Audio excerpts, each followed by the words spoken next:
Continuing on looking at the assignments for this, the reading assignments for this, we just finished up discussing Ron Lewis's 2 chapters in Transforming the Appalachian Countryside. Again, that's available on that library.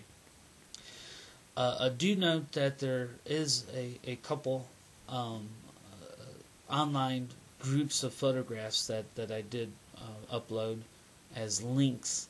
One is called the Omar Project, Not a Simple Story, and then a series of different photographic collections through the American Memory Project. The Library of Congress basically has this collection, a database of online primary documents that are really worthwhile, and for you would-be teachers, people training to teach, do notice that the American Memory Project has a vast store of documents and different curriculums that are ready to go for the classroom. Great resource for future teachers.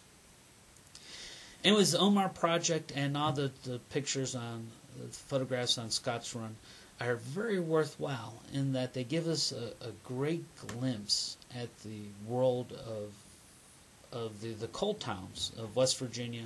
Well, all these coal towns were in West Virginia, but you can also find pictures of coal towns from outside of West Virginia as well.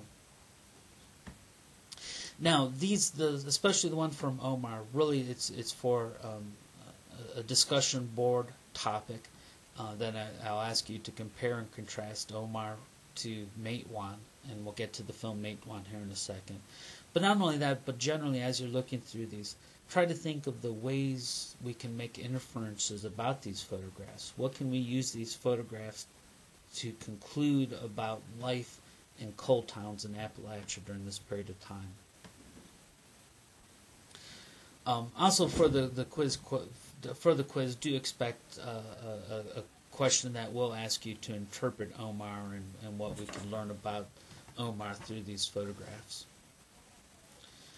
Finally, also for the audio-visual part of this unit, do note that we have a film, Matewan, which is available at the Wheeling Jesuit Library. I know some of you are in Wheeling. I know many of you are not in Wheeling. There's a number of different ways you could get a hold of Matewan. It was a major motion picture, so you might be able to find it at public libraries or at your local video rental store. If not that, do notice you can get a copy through Amazon.com Video on Demand, and you'll be able to watch it right on your computer. And of course, Netflix itself has this, and you'll be able to get it on Netflix, no trouble at all. Now, all that said, if there is some reason why you simply cannot get this DVD or watch it online, do let me know right away, please, and we'll be able to get an alternate assignment to you. But anyways, Matewan, the film itself, once you get it, you'll notice that it's a dramatized version of the events that led up to the famous 1921 March on Blair Mountain in southern West Virginia. It was the largest, still is the largest armed insurrection against the state or national government in the history of America, and it's largely unknown. Matewan gives, again, a dramatic version of this. It's an interpretation. It's a fictionalized version of it, but nonetheless, it gets to some historic truths. As you're watching this film, do notice a couple main themes to note and think about as you're going through this film. Number one of which is the relation between the various ethnicities that found their way into southern West Virginia's coal fields. It wasn't by accident that African Americans, native-born whites, and European immigrants were all used by the coal industry. If you go back to the historic record, coal operators, that is the people who are in charge of extracting coal from the ground and sending it off to the markets. Coal operators talked about a judicious mixture.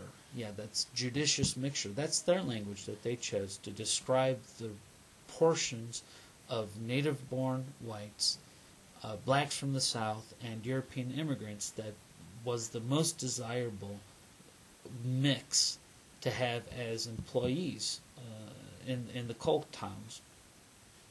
Why was it judicious? In other words, why was it advisable? As you watch Matewan, do notice the forces that are keeping miners apart from one another. And indeed, their racial and ethnic backgrounds are just one of the forces that keep miners from forming unions. And as you go through Matewan, do notice how that operates to keep them and prevent them from forming a union. Second thing, as you're watching that, though, in the end, what is it that brings miners together? And how do Peter Sales, the man who directed and wrote the screenplay for Matewan, how does he interpret the forces that create a spirit of camaraderie, a spirit of unionization among these miners? I find Matewan is a great way to learn history. Again, it's a fictionalized version. Is it biased? Yes. And matter of fact, that's perhaps something we should discuss on our discussion board, the inherent biases of Sales, Matewan. But nonetheless, it's a great film, and I think one of the best films about the Appalachian region. So as you can see, we have lots to read, lots to discuss. There's a great variety of different material for this unit, and I'll be looking forward to seeing especially your comments on Matewan, the photographs, and hearing how you interpret, especially like Sam Williams and his experience.